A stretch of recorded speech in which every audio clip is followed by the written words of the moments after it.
पार्थाय प्रतिबोधितां भगवता नारायणेन स्वयं व्यासेन ग्रथितां पुराणमुनिना मध्ये महाभारतम् अद्वैतामृतवर्षिणीं भगवतीम् अष्टादशाध्यायिनीम् अम्ब त्वामनुसन्दधामि भगवद्गीते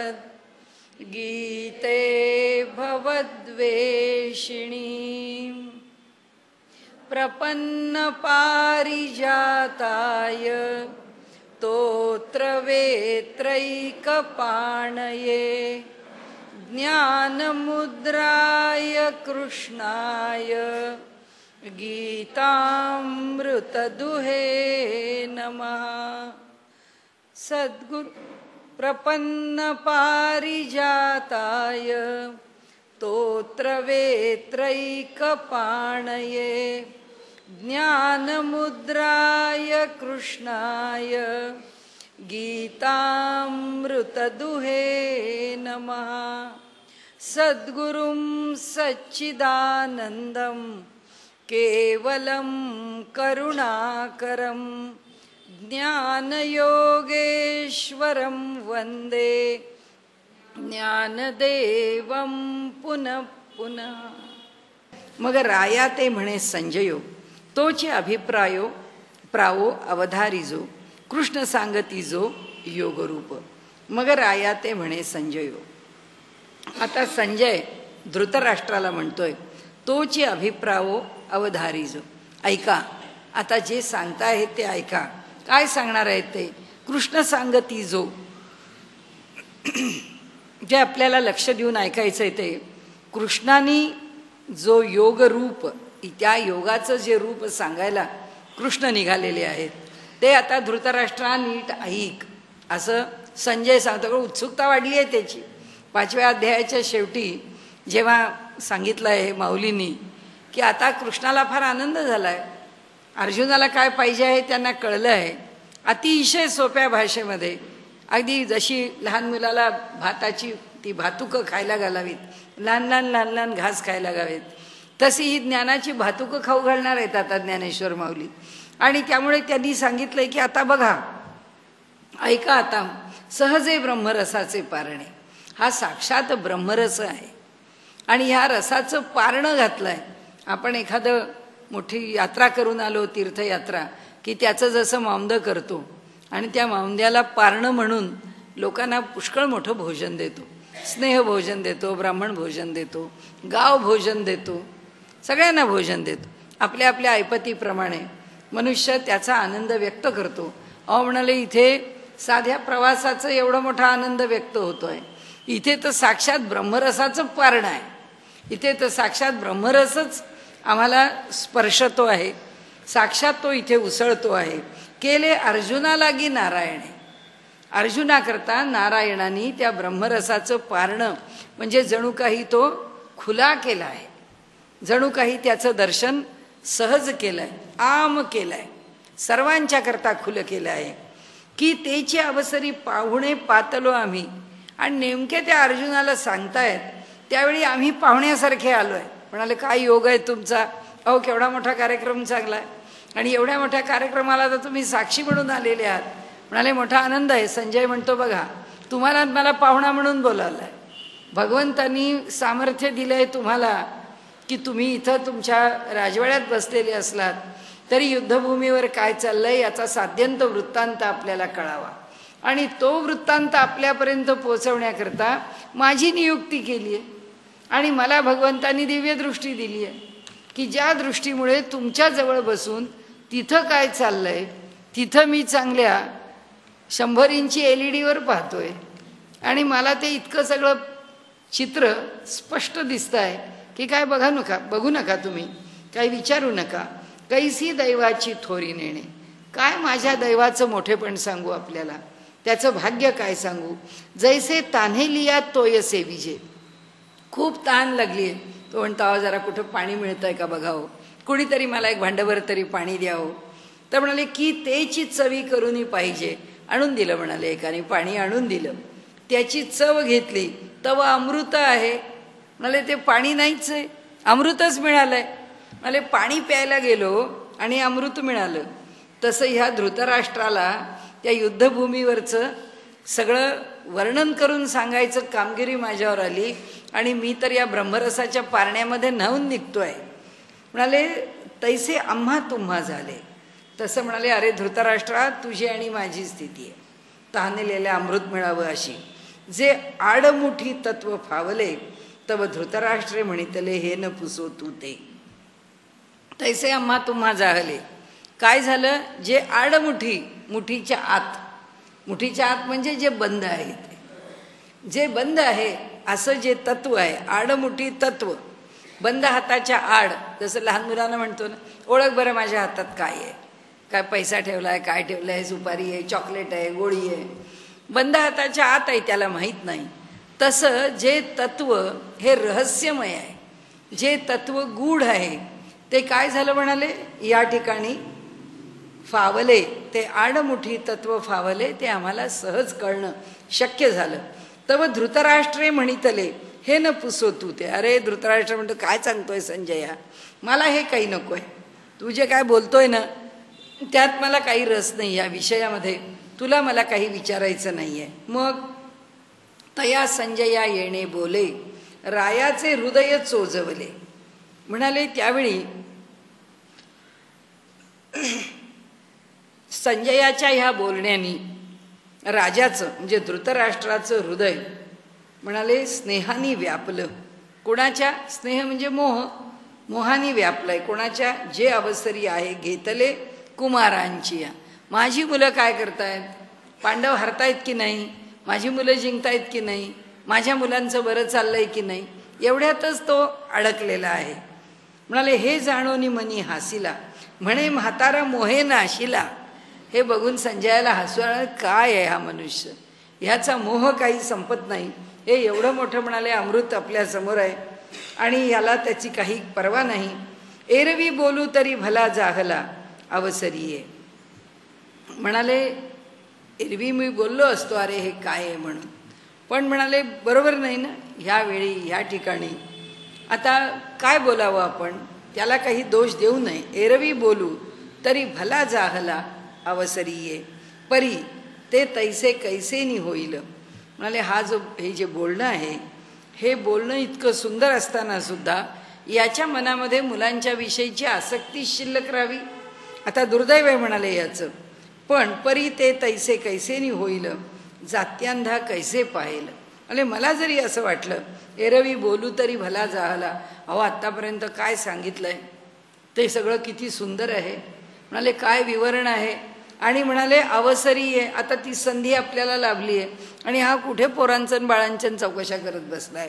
पण म्हणाले परी ते तैसे कैसेनी होईल. अहो पण त्याला काय कळणार आहे. म्हणाले संजयाला अगदी सात्विक संताप आलेला आहे. तो म्हणतो की अरे असं कसं होईल, याला या तत्वज्ञानाविषयी रस कसा वाटेल. कारण म्हणाले जात्यांधा कैसे पाहिलं, जो बिचारा जन्मदातच अंध आहे, असा जो अंधच आहे तो बिचारा कसा पाहू शकेल. कारण त्याला पाहायचं आहे म्हणजे काय ही सृष्टीच त्याला माहिती नाही आहे, तर त्याला बघण्याची जाण काय येईल. त्यामुळे तत्वज्ञान हे कोणत्या गल्लीचं नाव आहे असं तो विचारेल. काय म्हणाले आपल्याला माहीतच नाही तत्वज्ञान नावाची काय गोष्ट आहे. तरी म्हणाले जात्यांधा कैसे पाहिलं देवीची येरू से घेईल म्हणून बिहे. म्हणाले आत्ता जर मी त्याला काही शब्दामध्ये टोकलं तर म्हणाले त्याचं तो स्मरण ठेवील आणि माझ्यावरती राग धरून बसेल, म्हणून काही बोलू नये. मग परी आता चित्ती आपुला. जाऊ द्या म्हणाले त्याला काही बोलण्यात अर्थ नाही. परी आपण चित्ती आपुला निकिया परी संतोषला. पण तो आपल्या ठिकाणी मात्र हे सगळं तत्वज्ञान जे ऐकलंय ते ऐकून त्याला इतका आनंद झालाय आणि अतिशय निकिया परी संतोषला म्हणजे खूप खूप संतोष झाला.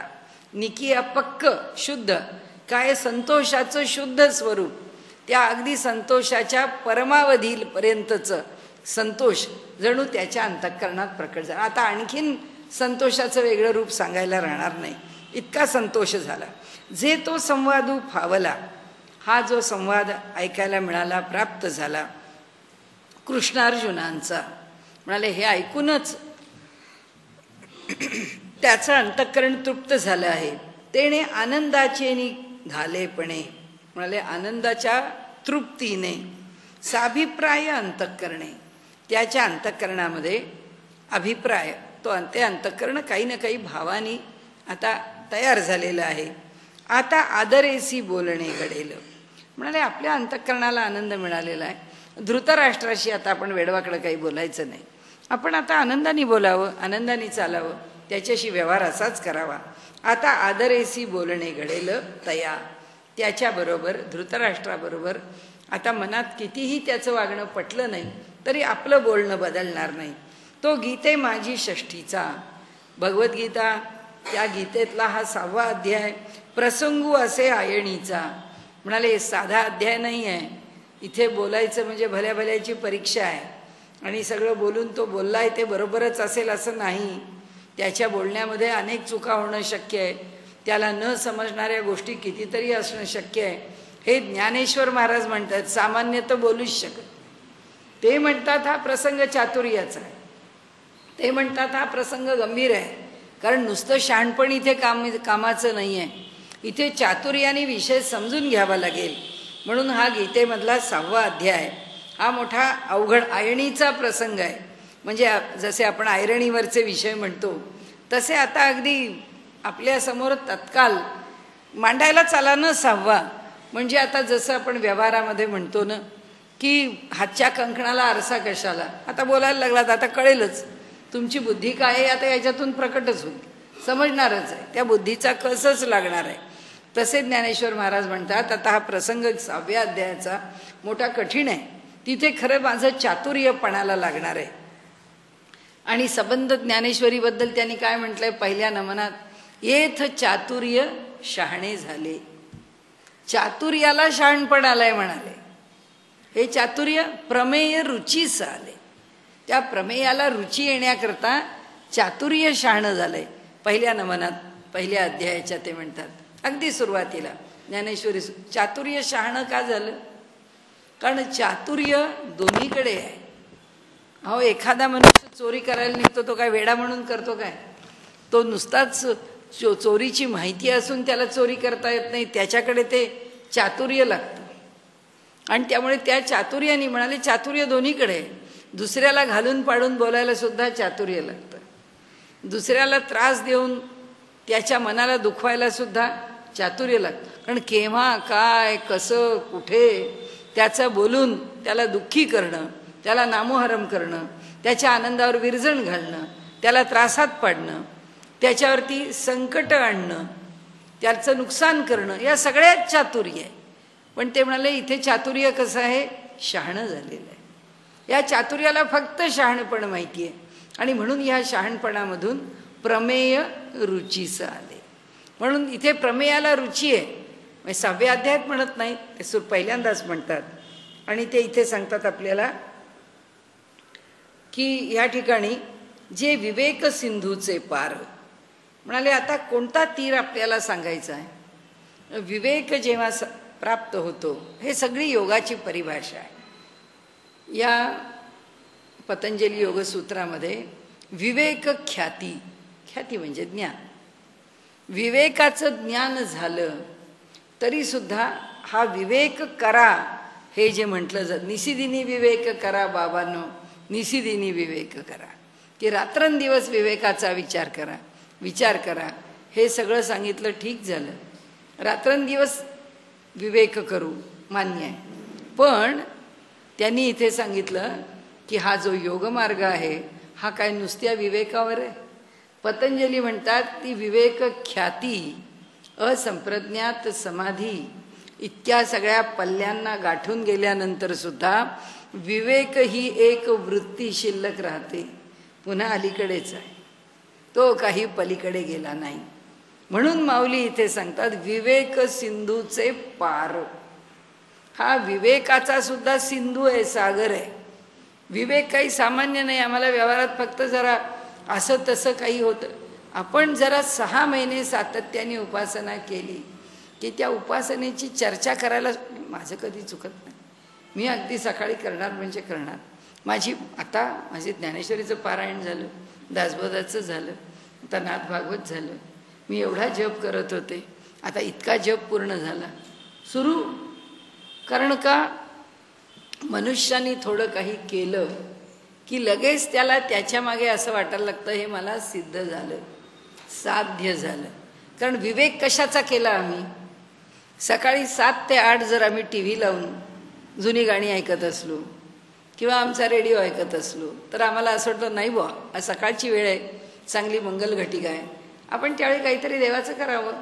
म्हणून तो मोह सोडला आणि आम्ही टी व्ही बघायचं सोडून आम्ही जर एखादा ग्रंथ वाचायला लागलो, त्याचाच अभ्यास आम्हाला असं वाटतं की आपण खूप बदललो. आपल्याला खूप राग येत असतो, त्या रागावरती थोडं नियंत्रण आलं आणि कुणीतरी बोलला आणि आपण ते मुकाट्याने ऐकलं. किंवा घरामध्ये आपल्या मनाविरुद्ध 4 गोष्टी घडत असल्या, आपण गप्प बसलो की आपल्याला वाटतं का हळूहळू आपण बदललो बरं का, आपल्यावरती आता नियंत्रण आलं बरं का. म्हणजे काय जे आपण अध्यात्म करतो आहे ते आता आपल्याला साधलं. माऊली इथे सांगतात, अहो एक सुद्धा विवेक आमचा पुरा नाही झाला. ते सांगतात विवेक साधा नाही, हा विवेकाचा सिंधू आहे आणि तो एवढा महासागर आहे की त्या प्रत्येक ठिकाणी प्रत्येक क्षणाला विवेक करायचा आहे आणि या विवेकाला ओलांडून पुढे जायचं. विवेक सिंधूचा पार दुसऱ्या तीराला जायचं. विवेकाचा सिंधू अलीकडच्या तीरावर आहे आणि त्या सिंधूचा तो तीर गाठायचा आहे. आणि म्हणून ते सांगतात इथे, विवेक सिंधूचे पार नाना योग विभव भांडार उघडले का. म्हणाले या विवेक सिंधूचा पलीकडचा तीर काय दाखवतो ते मी तुम्हाला सांगणार आहे. नंतर या ठिकाणी नाना योग विभव, योगाच्या वैभवाचं विविध वस्तू भांडार, डिपार्टमेंटल स्टोअर. आताच्यात आपले मॉल्स म्हणूया, डिपार्टमेंटल स्टोअर लहान आहे, चांगला 100 स्टोरीड मॉल. एवढ्या मोठ्या मॉलमध्ये किती प्रकारच्या वस्तू आम्हाला मोहात पडतील ते सांगतात. म्हणाले हे योगाचं वैभव तुम्हाला किती प्रकारांनी सांग, नाना प्रकारचं योगाचं वैभव आहे. या अध्यायात मला तुम्हाला खुलं करून सांगायचं आहे. उघडले का, इथे ते उघडं होणार आहे. जे आदी प्रकृतीचे विसवणे. म्हणाले ही जी प्रकृती शक्ती आहे, आदी माया आदिशक्ती जगदंबा, ह्या जगदंबेचं, या मूल प्रकृतीचं जे विश्रांती स्थान आहे, जे शब्द ब्रह्मासी न बोलणे, तिचं स्थान कोणतं आहे याचं वर्णन तर म्हणाले शब्द ब्रह्म म्हणजे वेद सुद्धा करू शकत नाही. जे शब्द ब्रह्मासी न बोलणे, न बोलणे तो समर्थ नाही आहे. तो वेद समर्थ नाही म्हणून काय म्हणतो, नेती नेती, की आम्हाला कळत नाही. आणि ह्या शब्दब्रह्माला त्याचं वर्णन करता येत नाही. त्या प्रकृतीचं विश्रांती स्थान म्हणजे जे साक्षात परब्रह्म, त्याचं वर्णन करता येत नाही. आता म्हणाले असा अवघड अवघड विषय आहेत बघा. म्हणाले जेथून गीतावल्लीचे ठाणे प्ररोहो पावे. हा इथला आहे बरं का तो तिओवी, मी 5व्या अध्यायात पाहत होते. ते म्हणाले आता हा जो 6वा अध्याय आहे, कुठे आलात म्हणाले तुम्ही. आता ही गीतारूपी जी वेल आहे त्या वेलाचं जे ठाणं म्हणजे जिथे रोवून आता ते रोप उगवणार किंवा ती वेल तिथून बहराला येणार, तर ते जे मूळ ठाणं, ते जे मूळ स्थान, ती जी मूळ गीतेची वस्ती, ती कशावर झाली आत्तापर्यंत, गीतेच्या 5 अध्यायावर झाली. आता काय, प्ररोहो पावे. आता तिचा अंकुरित होऊन गीतेचा विस्तार जो आहे तो इथं सुरू व्हायचा आहे. म्हणाले आता इथून सुरू व्हायचा आहे गीतेचा विस्तार. म्हणाले इथे जेथून गीतावल्लीचे ठाणे प्ररोहो पावे, ती आता अंकुरित होणार आहे, ती आता शाखा पल्लवित होणार आहे. इवलेसे रोप लावियेले दारी, त्याचा वेलू गेला गगनावरी. मोगरा फुलला, मोगरा फुलला, फुले वेचिता बहर कळीयासी आला. म्हणून ते सांगतात अहो इथं आम्ही आलो, आता हे कुठं जे बीज त्या पहिल्या अध्यायामध्ये टाकलं होतं अर्जुनानी. आता तो म्हणतो आहे तेव्हा की माझ्या हातातलं सगळं धनुष्य गळून पडलं आहे आणि मी आता अगदी कंपित झालो आहे. माझं शरीर आता या ठिकाणी थरथर कापतं आहे, मला घाम येतो आहे, मी इथे उभा राहू शकत नाही आहे, आता मला युद्ध करणं शक्य नाही. त्यामुळे भगवंता तू काही कर, पण आता मी युद्ध करत नाही एवढं मान्य कर.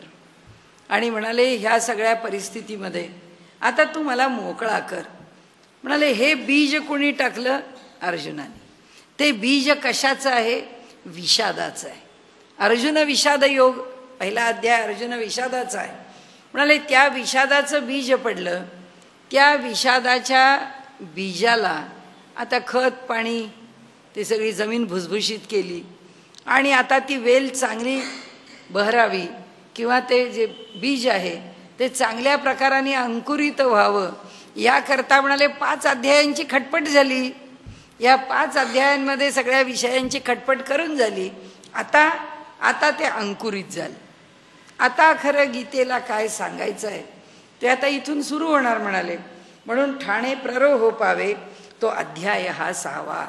ज्या ठिकाणी ते ठाणं प्ररोह पावतं तो अध्याय कोणता आहे? तो गीतेचा हा 6वा अध्याय आहे म्हणाले. आता तो अध्याय हा 6वा वरी साहित्याची या बरवा. म्हणाले तो कसा सांगणार आहे? म्हणाले सगळ्या अध्यायांना मी माझ्याकडून सजवलंच आहे, पण हा त्याच्यामध्ये विशेष आहे. साहित्याची या बरवा, सर्व साहित्य अलंकारांनी नटून हा अध्याय येणार आहे.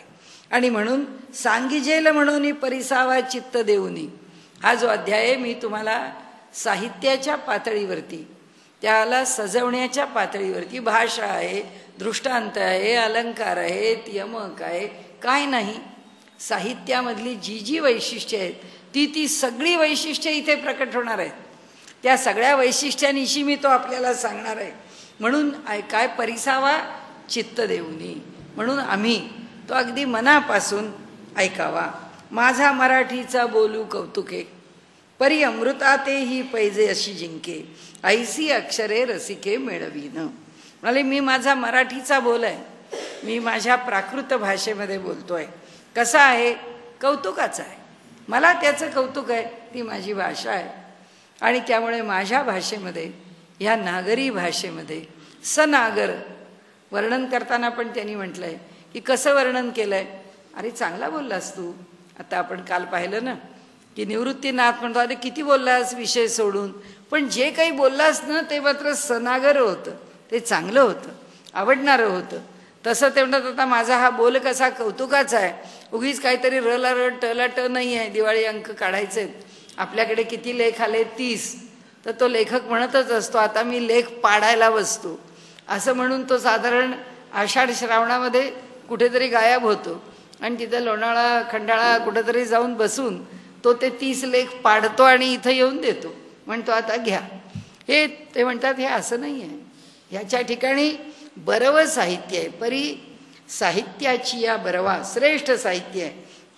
माझा मराठीचा बोल कौतुके, परी अमृतातेही पैजाशी जिंके. जगात अमृताशी पैज जिंकायला माधुर्य दुसऱ्या कशाकडेही नाही.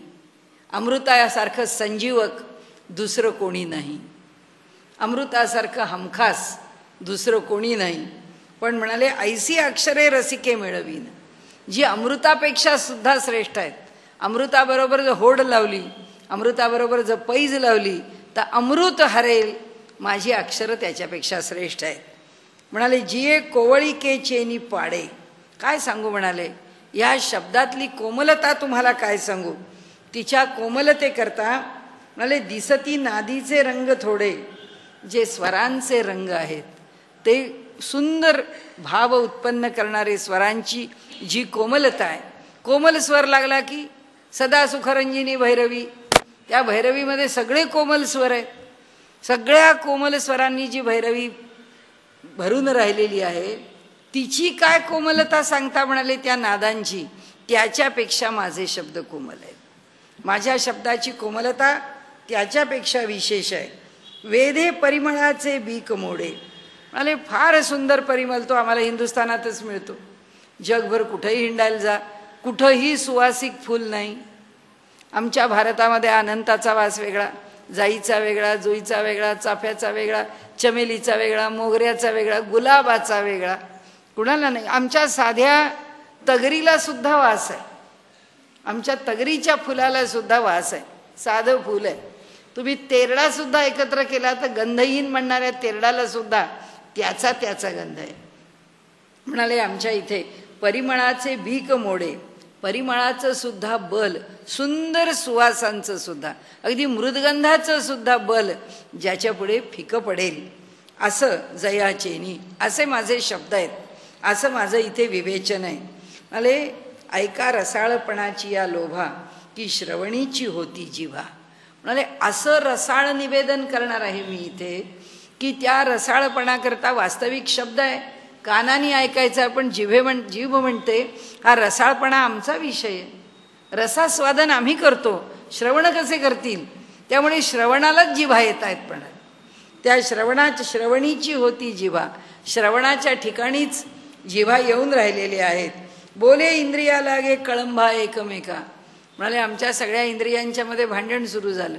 हा कानाचा विषय नाही, जीभ म्हणते माझा विषय आहे, तर तो नाद म्हणतो अहो तुमचा कुठला विषय आहे, हा माधुर्य आमचा विषय आहे. माऊली म्हणतात छे माधुर्य कशाचं, अमृताचं, त्याच्यापेक्षा मधुर आहे. त्यामुळे हा विषय कोणाचा, तो ते अमृत सगळ्यांना संजीवक आहे, हा विषय सगळ्यांचा. सगळी इंद्रिय म्हणतात नाही नाही हा विषय आमचा. स्पर्श म्हणतो आमचा, श्रवण म्हणतो आमचा, दृष्टी म्हणते आमचा, नासिका म्हणते आमचा, वाणी म्हणते आमचा, हा विषय आमचा. इंद्रिया लागे कळंबा एकमेका, एकमेकांच्यात भांडण सुरू होईल म्हणाले हा विषय ऐकण्याकरता. सहजे शब्दू तरी विशो श्रवणाच. अहो म्हणाले साधं वाक्य जरी मी बोललो, ओवीचा चतकोर जरी तुम्ही घेतलात तरी त्याच्यामध्ये सुद्धा तुम्हाला शब्दाचं लालित्य दिसेल, माधुर्य दिसेल. त्याचबरोबर त्या ठिकाणी तत्वज्ञान ओतप्रोत भरून राहिलेलं दिसेल. आणि म्हणतात परी रसना म्हणे हा रसू आमचा, घ्राणासी भावो जाय परिमळाचा हा तोची होईल. खरं म्हणजे हा जो विषय आहे हा शब्दांचा विषय आहे, शब्दांनी मांडायचा आहे. पण हा विषय शब्दांकरता राहत नाही. काय करावं म्हणाले, सहजे शब्दू तरी विशो श्रवणाचा. अगदी स्वाभाविकपणे शब्द म्हणजे वाणी हा श्रवणाचा विषय आहे. परंतु रसना म्हणे हा रसू आमुचा, पण रसना म्हणते हा आमचा भाग आहे. घ्राणासी भावो जाय परिमळाचा, तर घ्राणेंद्रियाला नाकाला असं वाटतं छे हा आमचा विषय आहे, हा तोची होईल. हा ज्याच्या त्याच्या इंद्रियाकरता तो विषय होईल. माऊलींनी सांगितलं भांडू नका हो, तुमच्या सगळ्यांचं समाधान मी करतो. या माझ्या 6व्या अध्यायाच्या निरूपणाने नवल बोलतीये रेखेची वाहणी. काय आश्चर्य आहे म्हणाले तुम्हाला सांगतो. जेव्हा मुखातून एक एक शब्द बाहेर पडतो आणि म्हणाले जेव्हा सच्चिदानंद बाबा लिहून घेतात ही सगळी ज्ञानेश्वरी मधल्या ओव्या, त्यावेळी तो जो ओघ आहे, समोर सगळे संत सज्जन बसलेले आहेत, सगळे श्रवण करताहेत. म्हणाले बोलतीये रेखेची वाहणी. काय ओघ आहे म्हणाले, देखता डोळ्याही पुरव लागे धणी. म्हणाले तो लिहित आहेत, ज्ञानेश्वर माऊली बोलतायत. म्हणाले मी सांगतो आहे, पण म्हणाले डोळ्यांनाच तृप्ती येते. डोळे म्हणतात वा वा काय प्रसंग आहे. सगळे संत सत्पुरुष ऐकतायत, माऊली सांगतायत, सच्चिदानंद बाबा लिहितायत, निवृत्तीनाथ साक्षी आहेत. मला डोळ्यांनी सांगितलं आम्ही धन्य झालो, आम्ही जन्माला आलो, आम्ही इथे बसलो, आम्ही हे श्रवण केलं. नाही म्हणाले श्रवणाचं काय, डोळे म्हणाले आम्हाला समाधान आहे. आता ह्याच्या पुढे दुसरं काही पाहायची इच्छाच नाही आहे. ते म्हणती उघडली खाणी रूपाची ही श्रवणाचं नाही आहे, हे नादाचं नाही आहे, हे रूप आहे. आणि हे रूपच इथे प्रकट झालंय शब्दांचं. जेथ संपूर्ण पद उभारे तेच मनची धावे बाहेरे. म्हणाले एक पद म्हणजे एक शब्द तिथे बाहेर पडला. त्या ओव्या किती छोट्या आहेत त्यांच्या, 3.5 ओवी आहे, 3 ओवीची पदं त्यांनी घेतल्याप्रमाणे पूर्ण आहेत. आणि शेवटचं तर एकाच शब्दाचं आहे. लहान लहान ओव्या आहेत त्यांच्या, त्या काही एकनाथांच्या सारखी भरपूर मोठी मोठी ओवी नाही आहे. ते म्हणतात असं एक पदबंध उभारला, त्या ठिकाणी एक पद उभं राहिलं तेथ मनची धावे बाहेर, मन धावत येतं बाहेर. ते म्हणजे काय शब्द आहे, काय अर्थ आहे, कारण सगळे आहेत ना, मन आहे, बुद्धी आहे, स्मरण आहे, सगळे आहेत, अहंकार आहे, म्हणजे तो ज्याला जाणवतंय, ज्याला आनंद मिळतोय. म्हणाले बोलू भुजा ही आविष्कारे आलिंगावया. म्हणाले मन बाहेर धावायला लागतं. आता कोण उरले? त्यांनी सांगितलं सगळी इंद्रिय सांगून झाली. या इंद्रियांमधलं 11वं इंद्रिय मन सांगून झालं. त्या मनाला बाहेर काढलं. आता राहिले कोण? सगळे मांडी घालून बसलेले आहेत. आता राहिले फक्त हात. आता म्हणाले ह्या हातांना सुद्धा असं वाटलं ह्या सगळ्यांनी हा विषय आपला केला, आम्हाला का मिळू नये, म्हणून बोलू भुजाही आविष्कारे आलिंगावया. म्हणाले हातही पुढे आले की त्या शब्दांना आपण आपल्या कवेमध्ये घ्यावं, त्या शब्दांना आपण आलिंगन द्यावं, म्हणून हातही पुढे आले. ऐशी इंद्रिये आपुलाली या भावी. अशा प्रकारे आपल्या आपल्या भावाप्रमाणे सगळीच इंद्रिय झोंबती परी तो सरिसेपणेची बुजावी, जैसा एकला जग चेववी सहस्र करू. पण म्हणाले हे शब्दच असे आहेत की ते सगळ्यांना समाधान देत आहेत. एकाच वेळी डोळ्यांना, कानांना, नाकाला, रसनेला, वाणीला. म्हणाले त्याचबरोबर मनाला, मनाबरोबर भुजांना सुद्धा, देहाला सुद्धा, कर्मेंद्रियांना सुद्धा. का नुसत्या ज्ञानेंद्रियांचा विषय? हा कर्मेंद्रियांचा पण विषय आहे. म्हणाले ज्याला त्याला ज्याच्या त्याच्या अधिकाराप्रमाणे हे शब्द आनंद देत आहेत. तैसे शब्दात कसे? जैसा एकला जगचेववी सहस्र करू. जसा एक सूर्य आहे पण सगळ्या जगाला समाधान देतो. बाईने गव्हाचं वाळवण घातलं की ती म्हणते काय सुंदर ऊन पडलंय हो, या उन्हामुळे माझं वाळवण आज चांगलं होणार.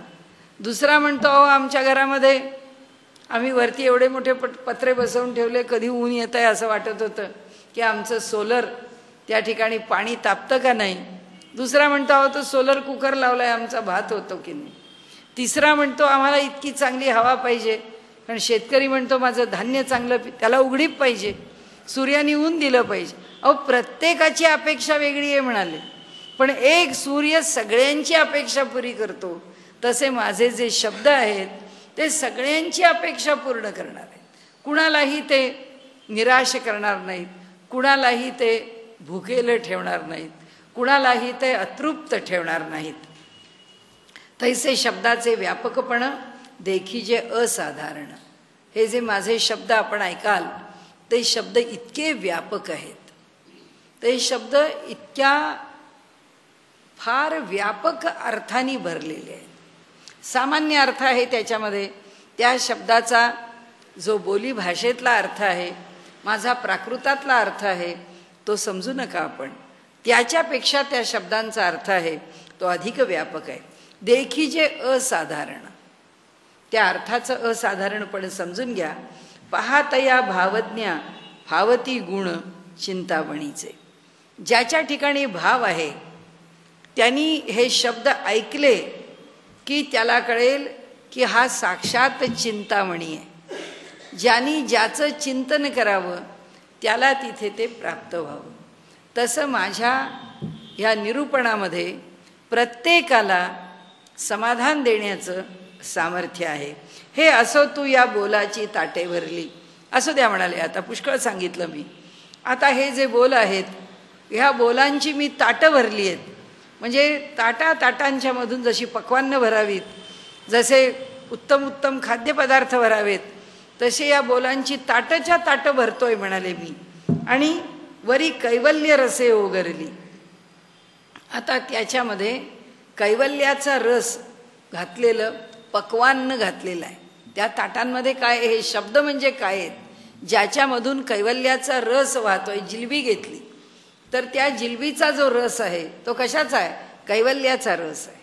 त्या पक्वान्नामध्ये जो रस भरला आहे, त्या बासुंदीमध्ये जो रस भरला आहे, त्या श्रीखंडामध्ये जे माधुर्य भरलं आहे, त्या खिरीमध्ये जो पायस आहे, त्या प्रत्येकाला जे दूध आहे, तो जो पायस, त्याची जी रुची ती कशी आहे? ती कैवल्याच्या रसाने ओतप्रोत आहे. आणि म्हणाले ती प्रतिपत्ती, ही प्रतिपत्ती मिया केली निष्कामासी. पण हा अनुभव कोण घेणार आहे? जो निष्काम आहे. जो निष्काम भावाने कर्म करतो आहे त्याच्याकरता मी ही मेजवानी दिली आहे. ही प्रतिपत्ती, ही मेजवानी आहे या लोकांच्या करता. कुणाकरता? निष्काम कर्मयोग्यांच्या करता मी ही मेजवानी दिलेली आहे. आणि म्हणून ते सांगतात की आता आत्मप्रभा निच नवी तेची करुणी ठाण दिवी. म्हणाले एकच विचार बसलाय का माझ्या ठिकाणी? एकच कैवल्य घेऊन त्या भावात बसलो मी, तर मी काय लिहिणार? शब्दाची विविधता, दृष्टांताची विविधता, त्यामध्ये असणारी त्या गूढ अशा रहस्यमय अशा तत्वांची विविधता मी मांडेन का नाही?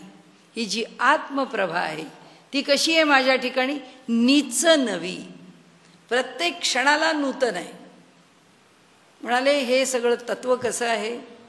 देवी तुझं जसं रूप नित्य नूतन आहे. त्यांनी म्हटलं आहे पार्वतीला उद्देशून की जसं तुझं तत्व नित्य नूतन आहे तसं या ग्रंथामध्ये वर्णन केलेला प्रत्येक शब्द, प्रत्येक तत्व आणि या ग्रंथाची विशेषता कशी आहे? नित्य नूतनता. 100 वेळा ज्ञानेश्वरी वाचली हो, आता काय कमी नाही वाचली, पण कुठे तृप्ती झाली? तृप्ती होऊच शकत नाही. कारण ते म्हणतात ताटच्या ताट भरून तुम्हाला देतोय मी, आणि त्या सगळ्यामध्ये कैवल्य रस भरलेला आहे. आणि त्यामुळे तुम्ही एक ताट, दुसरं ताट, तिसरं ताट, तुम्ही त्या भोजनाची तृप्तीच होऊ शकत नाही. पुन्हा पुन्हा त्याचा स्वीकार करावा अशी त्याची स्थिती आहे. म्हणून का आहे अशी? कारण ती जी आत्मप्रभा आहे. कोणत्या स्थितीत हे काव्य लिहिलेलं आहे की आत्म्याच्या प्रभा त्याच्या प्रकाशात. त्या आत्म्याच्या प्रकाशाची स्थिती काय? नीच नवी. ती प्रत्येक क्षणाला नूतन आहे. माझा शब्द, माझी मांडणी, माऊली म्हणते तुम्ही एक ओवी बघा, जन्मभर नामदेवांनी म्हटलं ग्रंथश्रेष्ठ ज्ञानेश्वरी एक तरी ओवी अनुभवावी. कळू दे आम्हाला एका तरी ओवीचा अर्थ. नामदेव महाराज म्हणतात आमचं जीवन सार्थक होईल. आमचं तर काय होईल? एक शब्द कळला तरी पुष्कळ झालं.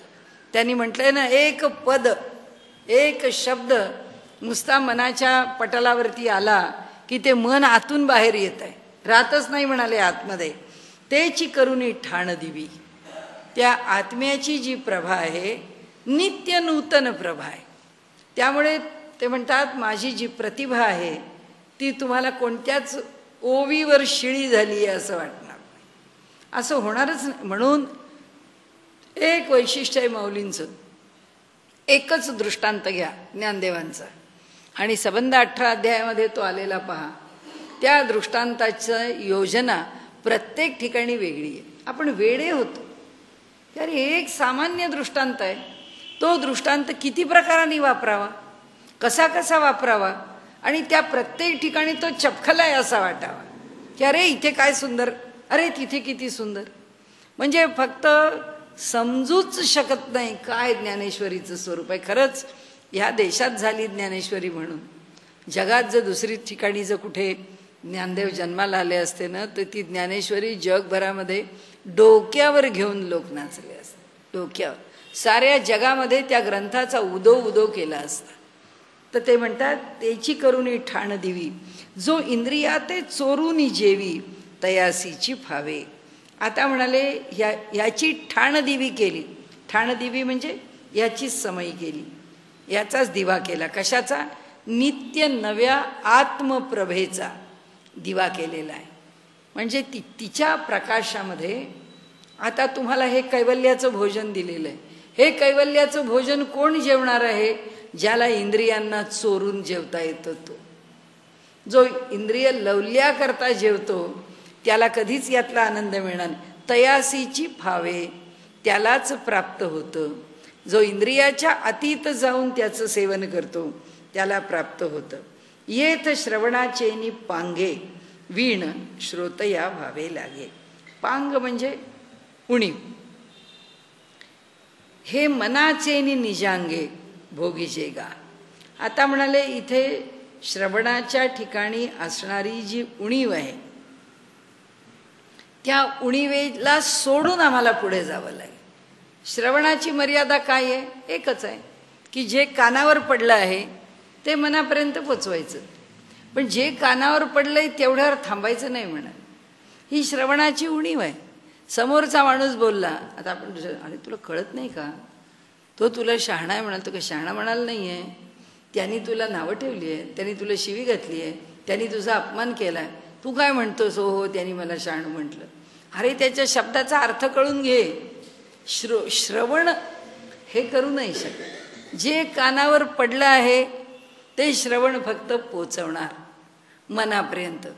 मनाला कळलं का नाही, मनाच्याकडे लगेच आलं सांग, हा बोललाय बरोबर बोललाय का आपल्याला टोचून बोललाय, की दिलं त्यांनी बुद्धीकडे पाठवलं. त्यांनी बुद्धीला सांगितलं बघ बाबा हे काय आहे. बुद्धी म्हणजे हे असं नाहीच आहे, हे खोटं आहे, दे सोड. आता काल कसं केला गोंधळ संसदेतल्या लोकांनी, मोदींची बाहेर मुलाखत घेऊन बोला उत्तर द्या, त्यांनी काही उत्तर दिलं नाही. उत्तर नाही दिल्याबरोबर मीडियाने काय कमी गोंधळ घातला.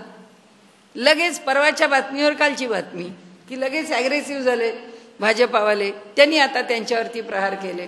आता लगेच सांगायला सुरुवात झाली की अहो बघा तुम्ही की आत्तापर्यंत काँग्रेसची मंडळी विरोधी पक्ष फार ॲग्रेसिव्ह होता, आता भाजपाने त्यांना ॲग्रेसिव्हली उत्तर दिलं. नाही तर परवाच्या दिवशी एकच दळण होतं की मोदी काही बोलत नाहीत, मनमोहन सिंग बोलत नव्हते, तसे मोदी पण बोलत नाहीत, की लगेच भाजपावाले म्हणाले नाही नाही तुमचं मनमोहन सिंगचं मौन वेगळं होतं, मोदींचं मौन वेगळं आहे. काँग्रेसवाले म्हणाले नाही आमच्या मनमोहन सिंगांसारखेच ते आहेत, कशाला त्यांना नाव चाललंय. म्हणाले हे जे दळण आहे, हे जे अर्थ आहेत हे कुठून निघतात. इथे त्यांनी सांगितलं की श्रवणाला मर्यादा आहे, कानावर पडणाऱ्या शब्दांना मर्यादा आहे, कशाने ऐकावं लागतं. हे मनाचेनी निजांगे, हे मन ज्याच्यामधून निर्माण झालेलं आहे त्याचं निज अंग म्हणजे कोण, ती प्रकृती शक्ती, त्या मनाचं शुद्ध स्वरूप, त्या अहंकाराचं मूळ स्वरूप, स्वरूप म्हणजे पुन्हा इन्व्हर्टेडमध्ये स्वरूप, हे त्याचं रूप, त्याची शक्ती, त्याची जाणीव, त्या जाणीवेच्या पातळीवर जाऊन भोगीजेगा, तेव्हा तू त्याचा अनुभव घेशील. जेव्हा तू या सगळ्या बाहेरच्या व्यवहारापासून बाजूला जाशील, त्यालाच श्रवणाची मर्यादा टाकून या शब्दाचा अर्थ समजून घेता येईल. आहाच बोलाची वालीफ फेडीजे. अहो आता त्यांच्या मोठ्या आनंदात चाललेलं आहे म्हणून आहाच म्हणजे अरे वा वा असं जसं म्हणतो त्या पद्धतीने म्हटलंय. वा वा म्हणाले, काय सांगायचं, जे शब्द आहेत त्या शब्दाची वालीफ म्हणजे गवसणी काढून टाका. तंबोरा आहे, तंबोऱ्याला गवसणी घातली आहे, गवसणी काढून टाका, शब्दावरची गवसणी काढा, वालीफ फेडा. कारण शब्द काय आहे, मर्यादित आहे. वाचारंभणम विकारो नामधेय, शब्द उच्चारला विकारच उत्पन्न झाला, तो विकृती झाली, ती प्रकृती नाही राहिली, तिच्या प्राकृत स्वरूपात नाही शिल्लक राहिला. म्हणून तो प्राकृत स्वरूपात कळायला काय करा, शब्दाचे वालीफ, त्याच्यावरची जी घातलेली आम्ही गवसणी आहे ती गवसणी फेडून टाका आणि ब्रह्माचियाची अंगा घडीजे.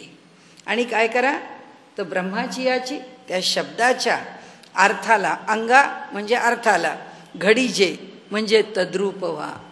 त्या शब्दाचा जो अर्थ आहे त्याच्याशी तद्रूप व्हा. जसं रामकृष्ण परमहंस आहेत, फार मोठी साधना आहे, श्रेष्ठ पुरुष आहे, पण दरवेळी कालीमातेचं स्मरण कोणत्याही रूपाने झालं तरी सुद्धा त्या स्मरणाबरोबर भावसमाधी आहे. कारण शब्दात अडकलेले नाही आहेत. म्हणजे माताजी म्हणजे ठाकूरांच्या पत्नी माताजी नाही म्हणत आहे, काली माता, त्या मातेचं जे स्वरूप आहे ते स्वरूप त्यांनी इतकं आत्मसात केलेलं आहे की त्याला शब्दाची आवश्यकता नाही आहे. त्यांना लावलेल्या उदबत्तीचा गंध आला त्या पूजेच्या, भावसमाधीत गेली. फुलं वाहण्याकरता फुलं आणली की आता ती मातेला व्हायची आहेत, म्हणजे काली मातेला व्हायची आहेत. व्हायची आहेत तर त्यांना कुठे कळतं आहे समोरची काली माता आहे. कारण असं आहे, भक्त जेव्हा भगवंताला पाहतो आणि भगवंत जेव्हा भक्ताला पाहतो, फार एक सुंदर नातं आहे जे 18व्या अध्यायामध्ये प्रकट केलं आहे. त्यांनी असं म्हटलं आहे की भक्त भगवंताला पाहतो तेव्हा भगवंताच्या डोळ्यात तो काय पाहतो, भक्त भगवंताच्या डोळ्यामध्ये स्वतःला पाहतो. तो म्हणतो हा भगवंत नाही, हा मी इथे आहे, एकरूप आहे, मी इथं नाहीच आहे कोणी, मी तिथंच आहे. म्हणजे ज्याला जाणीव आहे तो मी नाहीच, तो तिथे आहे. तो भगवंत जो तिथे आहे तो इतका भक्त पराधीन आहे की त्याला भक्ताच्या ठिकाणी भक्त दिसत नाही. कृष्णाला अर्जुनाच्या ठिकाणी अर्जुन दिसत नाही. कृष्ण तिथं स्वतःलाच पाहतो. त्या ठिकाणी तो मीच आहे असं म्हणतो. तसं इथे त्यांनी आपल्याला सांगितलंय की म्हणाले शब्दाच्या अंगा घडीजे मग सुखेसी सुरवाडीजे सुखा माझीची. म्हणाले हे जे शब्द आहेत ना, या शब्दामध्ये अडकू नका, या शब्दाच्या पलीकडे जा. हा जो शब्द आहे तो जो भगवंताकरता उच्चारला आहे किंवा हा भगवंताकडे पाहतो आहे, ही जी धारणा आहे. म्हणजे आपण आता जे रामकृष्णांचं म्हणत होतो की रामकृष्ण त्या कालीमातेला फूल वाहण्याच्या ऐवजी आपल्याच डोक्यावर फूल वाहत असत, कारण त्यांना आपल्या ठिकाणी कालीमाताच दिसत असत. आणि कालीमातेकडे पाहिलं की हा रामकृष्ण आहे इथे, म्हणून आधी कालीमातेला फूल आपल्या मस्तकावर वाहिलं. म्हणजे ही जी स्थिती आहे की ही जी त्या रूपाशी एकरूपता आहे, त्यांनी इथे सांगितलं ती जर एकरूपता यायची असेल तर आपल्या ठिकाणी काय पाहिजे, ते शब्द बाजूला झाले पाहिजे. शब्द हे माध्यम आहे आणि त्याच्या मागचा जो भाव आहे तो जाणीवेचा आहे. आणि जाणीव हे चैतन्याचं रूप आहे, म्हणून ते ब्रह्माचं स्वरूप आहे. म्हणून ब्रह्माची याची अंगा घडीजे, म्हणून त्या ब्रह्मालाच जाऊन भिडा. म्हणून त्या ब्रह्माच्या ठिकाणी म्हणजे अर्थाच्या ठिकाणी जाऊन पोचलात की त्याच्याच ठिकाणी जाऊन पोचलात. मग सुखेसी सुरवाडीजे सुखाची माझी. मग काय सुखच सुख आहे. सुखाचा आनंद तुम्ही सुखातच घ्या, सुखाच्या बाहेर येऊन नाही घेणार. आम्ही कसा घेतो, आम्ही सुखाच्या बाहेर आहोत आणि सुखाचा आनंद घेतो. आम्हाला आवडणारा खायचा पदार्थ केला की तो पदार्थ खाल्ला की आम्हाला आनंद आहे. आम्ही सुखाच्या बाहेर आहोत आणि त्या पदार्थामध्ये आमचं सुख आहे, ते सुख बाहेरून घेतो. ते म्हणाले सुखात राहा, सुखात राहून सुखाचा आनंद घ्या. ब्रह्माची या अंगा घडीजे मग सुखेसी सुरवाडीजे सुखाची माझी. सुखामध्येच सुखाचा अनुभव घ्या, सुखामध्येच सुखाचा उपभोग घ्या. ऐसे हळूवारपण जर येईल. तुम्हाला जर सुखात जाऊन बसता आलं, म्हणजे आपण व्यवहारात सुद्धा म्हणतो की मुलं काय देतात, मुलं काय करतात, मुलांना काय पटतं, मुलांना काय पटत. आपण फक्त मुलाचं सुख ह्याच्यातही तिथं जाऊन बसायचं बस. ते पोरगं काय करायचं ते करू दे, त्याला काय वागायचं ते. आमचं सुख कशात आहे, आमचं सुख त्याच्यात आहे. एकदा आम्हाला कळलं की माझं सुख इथे आहे, तिथंच जाऊन बसा ना. कोणत्या दिवशी तो माझ्या सुखात येईल बघू, पण मी तर त्याच्या सुखात आहे बस. त्याच्या सुखात राहिलो, त्या सुखात जाऊन बसलो की आपल्याला दुःख नाही. ठीक आहे, आज तो असा करू, ठीक आहे, उद्या बरं, ठीक आहे, मी आज त्याच्याबरोबर. काय आहे, हा एवढा मोठा रेटा आहे प्रेमाचा की त्याच्यामध्ये जाऊन बसल्यावर त्याला आपल्या फार विपरीत राहता येत नाही. त्याला आपल्याला अनुकूल व्हावंच लागतं. तो अनुकूल का होत नाही, त्याचं कारण आपला अहंकार अजून बाजूला झाला नाही. आपल्या अहंकारातून आपलं सुख त्याच्यामध्ये शोधतो तेव्हा तो आपल्यापासून कोसो दूर आहे. आणि जेव्हा त्याच्यापासूनचं सुख आपण त्याच्यात जाऊन शोधतो तेव्हा शोधावंच लागत नाही, कारण त्या सुखातच आम्ही बसलोय की हा जे करील तो करील तेच सुख आहे. तो काय म्हणील ते, तू म्हणशील ते चल. नाथ महाराज जेव्हा रुसून गेला मुलगा हरिपंडित काशीला, आणि नाथ महाराजांच्या पत्नीनं रोज रडू यायचं, बिचाऱ्या रोज जेवायचे. काय माझा हरी खात असेल, एकुलता एक मुलगा, काय त्याचं होत असेल. त्यांना मोठं दुःख व्हायचं. शेवटी ह्या भागवताच्या प्रसंगामध्ये नाथांना काशीला जाण्याची वेळ आली. ते म्हणाले पत्नींना तुम्ही चला. ते म्हणाले मी काही येत नाही, आपण जरूर जा, मी इथेच थांबते, पण माझी एकच इच्छा आहे, काही झालं तरी हरिपंडितांना घेऊन इथे या. तर ते म्हणाले बघतो आता आले तर ठीक आहे. ते म्हणाले काही करा. ते म्हणाले नक्की करीन. ते काशीला गेले. आता काय पंडितांनी मुळे त्यांच्या पुढे एक मोठा खलिताच टाकला आणि त्यांनी सांगितलं की हे एवढं, हे ऐकाल तर, हे ऐकाल तर, हे नाथ म्हणाले सगळे टिकमार्क आहेत, तू म्हणशील ते मान्य आहे, चल तू जो नियम घालशील त्या नियमात राहतो. त्याप्रमाणे नाथ मुलाला घेऊन आले. मुलगा घरी आला. मुलगा घरी आल्यानंतर बाबा कोणी आला त्याच्या नाही बोलत. बाबा हे करायचं नाही, अहो नाही करत. आता एक दिवस असा आला, पुष्कळ काळ लोटला. हरिपंडिताला वाटलं माझ्या वडिलांना मी कसा सुधारला, बरोबर मी शास्त्री पंडित आहे, माझ्या नियमामध्ये वडिलांना बसवला, ब्राह्मणाचं वर्णाश्रम धर्माप्रमाणे त्यांना मी वागायला लावतोय की नाही बघा, आत्तापर्यंत कसे वागत होते. एक बाई आल्या, अंत्यजे होत्या, आणि त्यांनी सांगितलं महाराज तुमचं रोज प्रवचन ऐकेल. म्हणाले माहिती आहे मला, तुला मी पाहतो ओळखतो.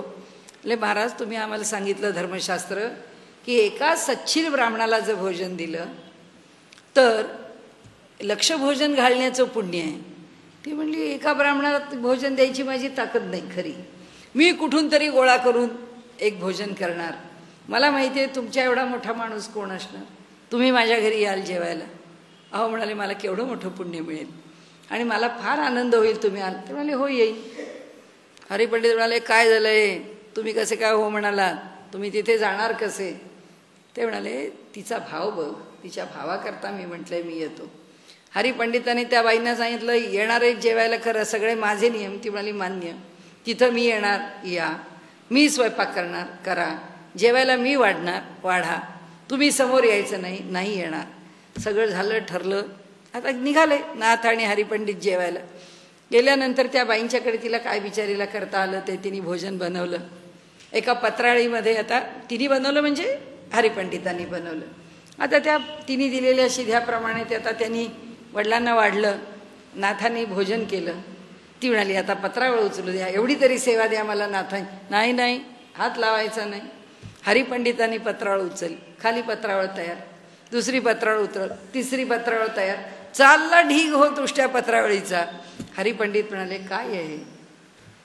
ते म्हणाले शास्त्र आहे हे, शास्त्रांनी सांगितलं आहे की सच्छील ब्राह्मणाला भोजन घातलं तर लक्ष भोजनाचं पुण्य आहे, लक्ष पत्रावळी निघतील. हरिपंडितांनी तिथे साष्टांग दंडवत घातला. म्हणाले जे शास्त्र जगतात वेगळं आहे आणि शास्त्राचा उहापोह करणं वेगळं आहे. म्हणून नायमात्मा प्रवचनेन लभ्य न मेधया न बहुधा श्रुते. प्रवचन करत गरगर गरगर फिरतोय म्हणून काय त्याला आत्मा कळणार आहे, कधीच कळणार नाही. त्याचा अनुभव ही गोष्ट वेगळी आहे. आणि म्हणून त्यांनी इथे सांगितलं की हे हळुवारपण ज्याला येईल, सुख कुठे बघायचं, सुख कसं बघायचं. या जगामध्ये आमच्या मनासारखं झालं म्हणजे मग आम्ही अध्यात्म जन्मात कधी होणार नाही. काय मनासारखं होणार आहे, कोणती कधी प्रकृती साथ देणार नाही, कधी बाहेरची परिस्थिती साथ देणार नाही, कधी घरच्या लोकांची परिस्थिती साथ देणार नाही, कधी आर्थिक परिस्थिती. अहो मग आमचा जन्मच निघून जाईल याच्यामध्ये. आम्ही आहे हेच सुखाचं आहे असं ज्या क्षणी म्हणू, ज्या क्षणी आहे ह्या परिस्थितीला सुखाची मानू आणि त्या सुखातच सुख शोधू. आमच्या ओळखीचे ग्रस्त होते, खूप गरिबी होती पण फार हौस लोकांना घरी बोलवायची. तर काय करणार ती बिचारी बायको, तरी पैसे कुठून आणणार, घरात अन्न कुठे आहे. काहीतरी नेहमीच असं असायचं, कुणीतरी काहीतरी दिलं आहे घरात आहे त्याचंच उद्या काहीतरी साजरं करायचं. पण कुणी आलं की ते म्हणायचं की त्यांचं जेवण भोजन बघा. मग आता काय काय करणार की बाई आत काय बोलणार ते सांगायचे. काही नाही माणिक पैंजण करा. आता ते आलेला माणूस म्हणतो माणकाचे पैंजण हा काय पक्वान नाही बा यांच्या घरचं. माणिक पैंजण म्हणजे काय, फोडणीचा भात तांबडं तिखट घातले करून वाढ. परिस्थिती दरिद्री आहे, परिस्थिती प्रतिकूल आहे, मानायचीच नाही. काय आपल्या घरात शिळा भात आहे, खाऊ, आम्ही खाऊ तरीच त्याला देऊ, प्रेमाने देऊ. म्हणून ते म्हणतात सुखात जाऊन बसा. सुखाच्या बाहेर बसून सुखाची अपेक्षा आपण करू तर कधीच सुख आपल्याला मिळणार नाही. आपण सुखातच आहोत, आपलं सगळं व्यवस्थितच चाललंय, आपल्याला काही प्रतिकूलता नाहीच आहे, आपल्या मनाला क्लेश देणाऱ्या गोष्टी घडतच नाहीत, असं आपणच म्हटलं की सगळं सुखाचंच आहे. म्हणून ते म्हणतात हे हळुवारपण ज्या क्षणी आपल्यामध्ये येईल, ज्या क्षणी आम्हाला ज्या परिस्थितीत आम्ही आहोत त्या परिस्थितीला सुखी आहे असं म्हणण्याचं सामर्थ्य येईल, त्या क्षणी माऊली म्हणतात सुख अनुभवायला मिळेल. तोपर्यंत नाही मिळणार. सुखाच्या बाहेर राहून सुख नाही मिळणार. म्हणाले जशी मासोळी आहे तिला पुष्कळ सांगितलं आम्ही ताजं कढवलेलं तूप आहे, साजूक तूप आहे, त्या तुपात पोहा. ती वेळेने मला आपलं पाणी बरं आहे, माझं जीवन जलच आहे. ती जसा त्याचा त्याग करत नाही तसं मनुष्याने सुखाच्या वृत्तीचा त्याग कधी करूच नाही. अध्यात्म एवढंच शिकवतं आपल्याला. म्हणून माऊली सांगतात की ऐसे हळूवारपणा जरी येईल तरीच हे उपेगा जाईल. हे जे काही मी सांगतो आहे ते केव्हा उपयोगाचं होईल? ज्यावेळी आमच्या वृत्तीला हळूवारपणे येईल. एरवी आघवी गोठी होईल मुकया बहिर्याची. नाहीतर आत्ता मी जे काही लिहितो आहे आणि ह्याचा आनंद तुम्हाला मिळू दे असं जे मी म्हणतो आहे, माऊली म्हणतात ते तेव्हाच होईल की जेव्हा तुमच्याकडे सूक्ष्म संवेदनाशीलता येईल, जेव्हा तुम्ही दुसऱ्याला जाणायला लागाल, जेव्हा तुम्ही शब्दातला अर्थ जाणायला लागाल, जेव्हा तुम्ही शब्दाच्या पलीकडे जाऊन अर्थच व्हाल, तेव्हाच हे कळेल. नाही तर म्हणाले मुक्या आणि बहिऱ्यांनी एकमेकांशी संवाद करावा तशी ही स्थिती आहे. मी बोलत राहावं आणि तुम्ही ऐकत राहावं. म्हणजे बोलणारा मी मुका, ऐकणारे तुम्ही बहिरे. म्हणजे काय होणार आहे? बॅक टू स्क्वेअर वन, काही होणार नाही. म्हणाले परी ते असो आता आघवे. चला द्या म्हणाले सोडून, आपण पुष्कळ बोललो. न लगे श्रोतया ते कडसावे. म्हणाले श्रोत्यांची निवड करण्याचं कारण नाही. का म्हटलं असं?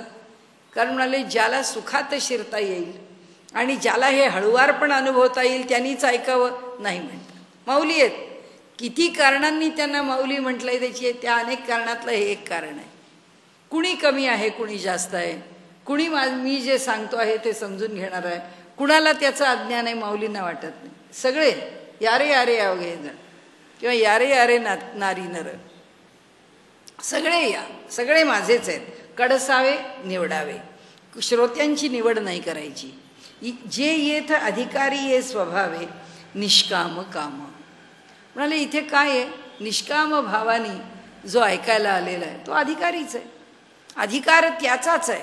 आता काय निवडायचं आहे? श्रोत न लगे श्रोत या ते कडसावे, त्यांना निवडावं लागत नाही. जे येथ अधिकारी आहे स्वभावे, स्वभावाने अधिकारी आहेत. त्याच्यामध्ये हा कोणी ज्ञानी आहे, हा कोणी पंडित आहे, हा कोणी शास्त्री आहे, हा कोणी नैयायिक आहे, हा कोणी दशग्रंथी आहे, काही निवडायचं नाही. म्हणून ज्याच्या अंतःकरणातला भाव निष्काम झाला आहे आणि केवळ ज्ञानलालसेने येऊन बसलाय तो अधिकारी आहे. जी ही आत्मबोधाची आवडी. म्हणाले ज्याला आत्मबोधाची आवड आहे, मग तो कुणी असो, ज्याला केवळ हे ज्ञान समजून घ्यायचं आहे, केली स्वर्ग संसाराची कुरोंडी. म्हणाले तो सगळं सोडून देतो. आपल्या घरी आज काहीतरी कार्यक्रम आहे, आपल्याला कुठेतरी जायचं आहे, आपल्याला आणखीन काही मोठ्या गोष्टी आहेत, सगळं सोडलं म्हणाले त्यांनी. आणि तो म्हणाले ह्या अभ्यासाकरता त्याच्या मागे लागला. ते वाचून येथीची गोडी नेणिती आणिक. त्यांना याची गोडी विशेष आहे आणि ते या गोडीच्या शिवाय अन्य गोडीमध्ये रमत नाहीत. जैसा वायसी चंद्र नोळखीचे, जसं कावड्याला चंद्राचं महात्म्य कळत नाही तैसा ग्रंथू हा प्राकृती नेणीचे. त्याचप्रमाणे हा जो ग्रंथ आहे तो संसारामध्ये, विषयामध्ये, विपरीत धारणेमध्ये, आपल्या स्वार्थामध्ये जो अडकून पडलेला आहे त्याला त्याचा रस वाटणार नाही. आणि तो हिमांशूची जेवी खाजे चकोराचे. म्हणाले जसं चकोराला जशी खाण्याची, त्याचं खाणं, त्याचं अन्न काय आहे ते चंद्रच आहे. आणि म्हणे चंद्र आणि चकोर, त्यामुळे म्हणाले त्याचं खाद्य जसा केवळ हा हिमांशूची जेवी खाजे, जसा तो त्याचं खाद्य आहे तैसा सज्ञानासी तरी हा ठावो. त्याचप्रमाणे म्हणाले जो या ज्ञानाकरता लालसावलेला आहे, जो सज्ञान आहे तरी हा ठावो ह्या विषयामध्ये, आणि अज्ञानासी आन गाओ, आणि जो अज्ञानी आहे, ज्याला या विषयाचं काही पडलेलं, असं लोक सांगतात अहो काय ते ज्ञानेश्वरी वगैरे ठीक आहे, ते काय आता वाचायचं, आपल्याला आपले प्रपंचातल्या गोष्टी इतक्या पडलेल्या आहेत की कुठं हा जन्म आपल्याला आता ते ज्ञानेश्वरी वगैरे. तो तुम्हाला मी पूर्वी पण एकदा सांगितलं की MA मराठी घेऊन झालेल्या बाईंनी सांगितलं अहो बाई तुम्ही व्याख्यानं करत इकडे तिकडे फिरता इथपर्यंत ठीक आहे, पण हा उद्योग तुम्ही कधी केला? म्हटलं कसला उद्योग? म्हणे हा ग्रंथ लिहिण्याचा. म्हटलं कोणता ग्रंथ हा सांगता येतो? म्हटलं हा माझा नाही, ज्ञानेश्वरांचा. कळत पण नाही आहे आपण काय ऐकायला गेलो. इतकी स्थिती सुशिक्षित बायकांची आहे की ज्यांना ग्रंथ कोणता आहे हे सुद्धा कळत नाही, अशी परिस्थिती निर्माण होते. कारण का? त्या काही हुशार नाहीत का? त्यांची बुद्धी नाही का? ते काही कोणी शहाणे सगळं आहे, पण त्यांना या विषयात रस नाही. माऊली म्हणतात ज्यांना या विषयात रसच नाही त्यांनी काय करावं? म्हणून त्यांच्याकरता काय आहे? आणि अज्ञानासी आन गाऊ, म्हणून ज्याला या विषयाचं ज्ञानच नाही त्याच्या दृष्टीने हे त्याला अनोळखी गाव आहे. हे काय प्रकरण आहे त्याला कळत नाही. नाहीतर मी आपल्याला सांगते, जी माणसं संबंध आयुष्यभर निरीश्वरवादाचा पुरस्कार करत राहिली त्यांनी वयाच्या 70 नंतर 75 नंतर ज्ञानेश्वरी ऐकली आणि ती मंडळी वेडी झाली ज्ञानेश्वरी करता. कारण का? हुशारी आहे, खूप जग पाहिलं आहे, खूप वाचलं आहे, खूप अभ्यास केला आहे, खूप शिक्षण आहे, पण या प्रांताचं त्यांना कल्पनाच नव्हती.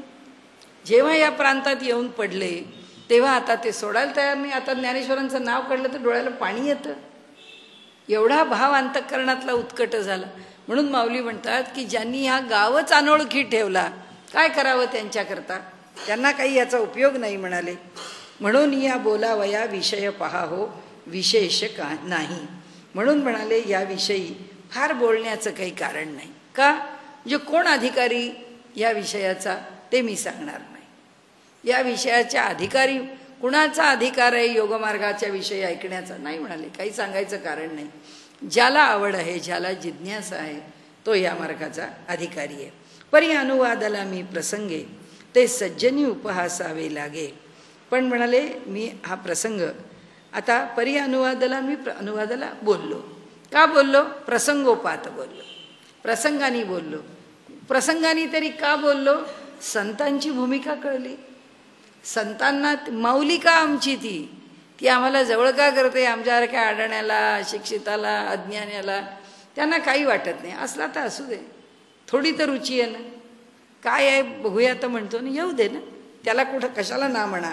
म्हणून ते म्हणतात परी अनुवादाला मी प्रसंगे ते सज्जनी उपहासावे लागे. मला ठीक आहे, शहाण्या लोकांनी त्याच्याकडे दुर्लक्ष करावं, त्यांनी काही ते फारसं मनावर घेऊ नये. मी आपली माझी भूमिका सांगितली. आता सांगे न काय श्रीरंगे निरोपिले जे. आता मी आपल्याला जे सांगणार आहे ते भगवंतांनी काय सांगितलं या अध्यायात ते सांगणार आहे. ते बुद्धीही आकळीता साकडे, ते बुद्धीला सुद्धा कळणं कठीण आहे. म्हणून बोली विपाये सापडे. बुद्धीत जर समजून घेऊ शकत नाही तर वाणी जी आहे तिला क्वचितच उपाय सापडेल. वाणीला तरी कसं प्रकट करावं हे समजलं पाहिजे ना, ती युक्ती तर कळली पाहिजे. परी निवृत्ती कृपा दीप उजियेडे देखे न मी. पण म्हणाले मला माहिती आहे की माझी बुद्धी चालू शकत नाही. मला माहिती आहे की माझं बोलणं जे आहे त्या शब्दांना सुद्धा ते प्रकट करण्याचं सामर्थ्य नाही. पण मला काही काळजी नाही, कारण निवृत्तीनाथांच्या कृपेच्या उजेडामध्ये मी ते सगळं पाहीन ना, मला ते सगळं बघायला मिळेल. त्या बुद्धीलाही कळेल, त्या माझ्या वाणीलाही कळेल. जे दिठीही न पविजे ते दिठीवी न देखीजे. जे डोळ्याला दिसणार नाही, जे दृष्टीला दिसणार नाही, ते दृष्टीच्या पलीकडे जाऊन पाहावं लागेल. तरी अतींद्रिय लाहिजे ज्ञानबळ. तर म्हणाले काय होईल की ज्ञानबळ लाहिजे, तर जे ज्ञानाच्या बलाने जे अतींद्रिय आहे त्याला प्राप्त करून घ्यावं. ना तरी धातुवादाही न जोडे. म्हणाले जे किमयेनी सुद्धा जोडता येत नाही. धातुवादाही न जोडे म्हणजे किमया करून सुद्धा ते लोहीची पंधरे सापडे.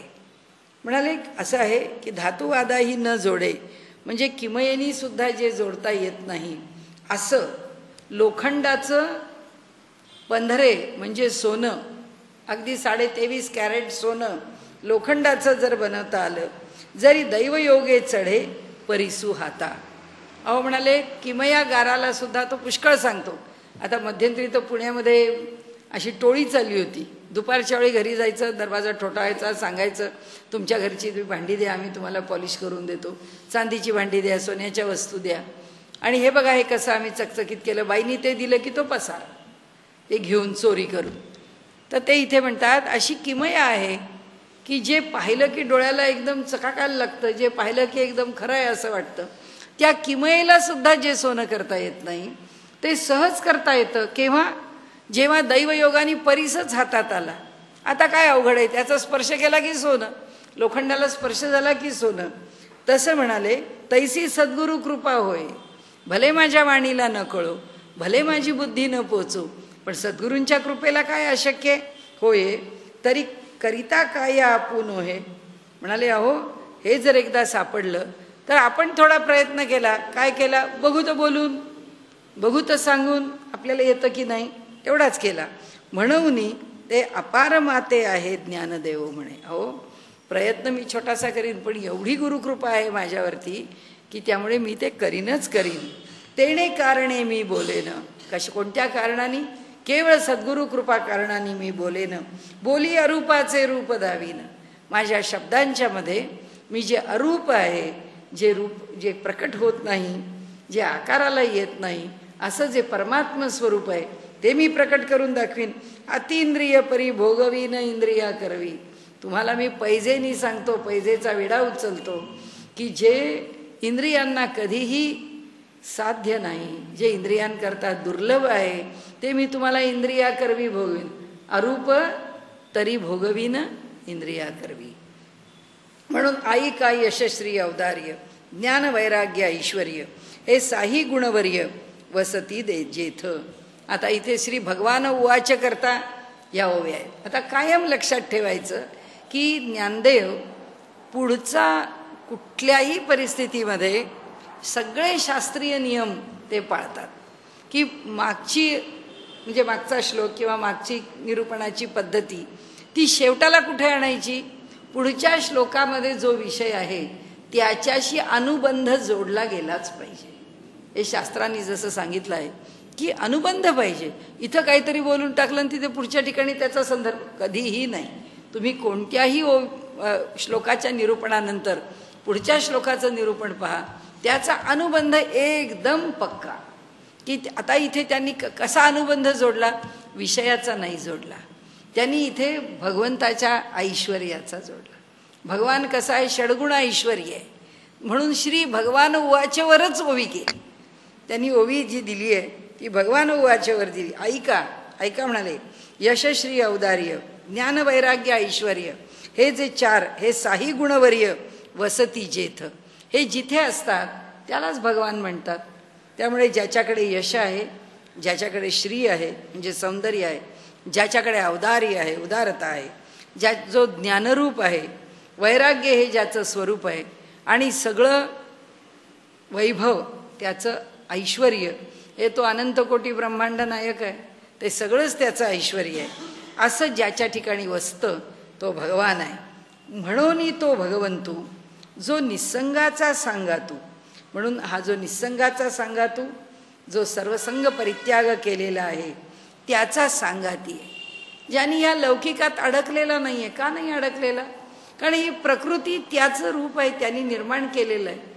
जो त्यात अडकत नाही आणि जो थेट भगवंताच्याकडे जातो, म्हणाले अशाचा तो कोण आहे? निसंगाचा सांगातू. अशा निसंगाचा तो सांगाती सखा आहे, तो त्याच्याबरोबर असणार आहे. असा हा भगवान श्रीकृष्ण म्हणतो. तो म्हणे पार्था चित्त दत्त चित्तू, पार्था दत्त चित्तू. तो म्हणे अरे पार्था, म्हणजे तो भगवान श्रीकृष्ण म्हणतोय की अरे अर्जुना, आता लक्ष दे. दत्त म्हणजे दे, आणि चित्त लक्ष दे. होई आता. आता पूर्ण अवधान देऊन विषयाकडे वळ. म्हणून मग श्री भगवान उवाच, अनाश्रितः कर्मफलम कार्यम कर्म करोति यः स संन्यासी च योगी च न निरग्निर न चाक्रियः.